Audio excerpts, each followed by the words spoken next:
Hey now! What is up, everybody?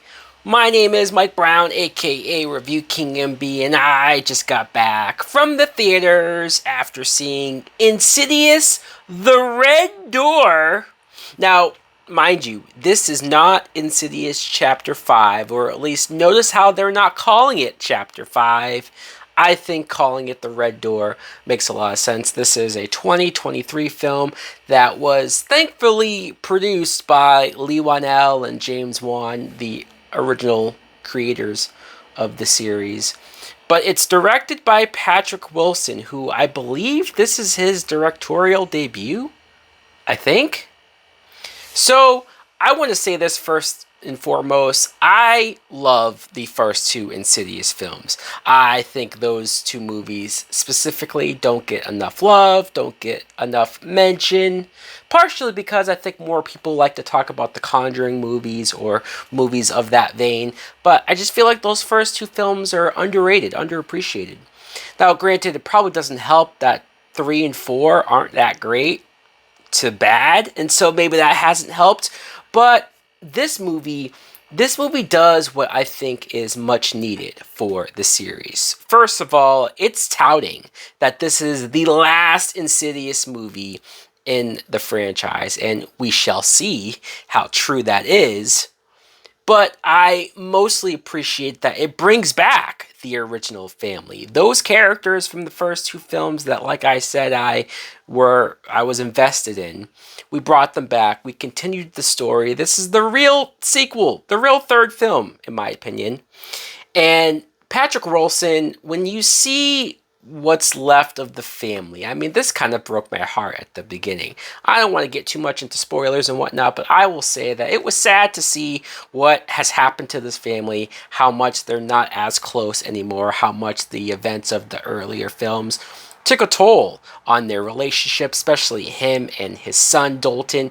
They're not close anymore. They don't really talk.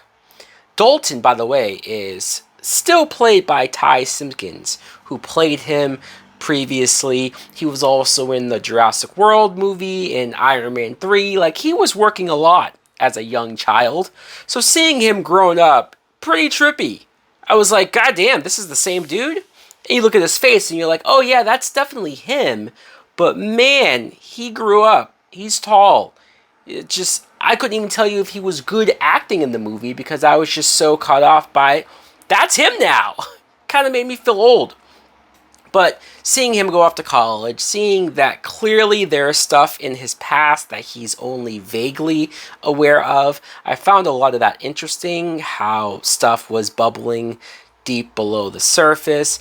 I even liked this girl that he met in college and that kind of befriended him. She's played by Sinclair Daniel. I like her because she had a certain amount of energy and a certain amount of charisma to her. You could argue that she was a little too willing to go along with how crazy all of this sounds. Sure. But we skipped all the BS. We skipped her thinking that he's crazy and she just came along for the ride. Rose Byrne is in this movie, but she's not in the movie enough. She's only here for like maybe 2 or 3 scenes. I could definitely use more Rose Byrne in this movie. I mean, sure, she's attractive and I like her in general, but in the movie, I just want more of her.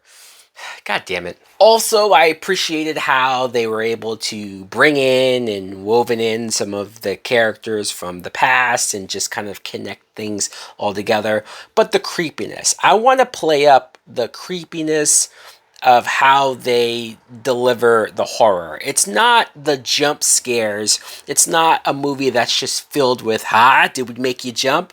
No, this impressed me with how many scenes did the camera just linger on the character or linger on a shot, and in the background there's something going on. In the background there's something that you almost don't notice at first, and then when you get to notice it, you're just staring at it because it's getting closer and closer in the background. And that type of horror, I think, works better for me. I think jump scares are lazy and just, yeah, they get the job done, but after a while they get annoying. This was more underneath. This was more something lurking. They do bring back Darth Maul.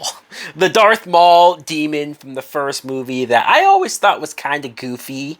I mean, creepy in theory, but he looked silly.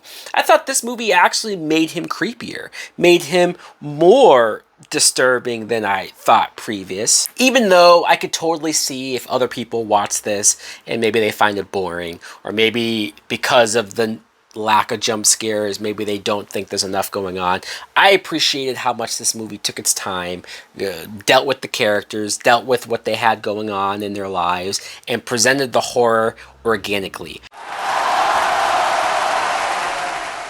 So guys, let me know in the comments below if you too saw Insidious, The Red Door. What did you think of it? Did you like it as well? Thanks for watching. Like, comment, subscribe. Later!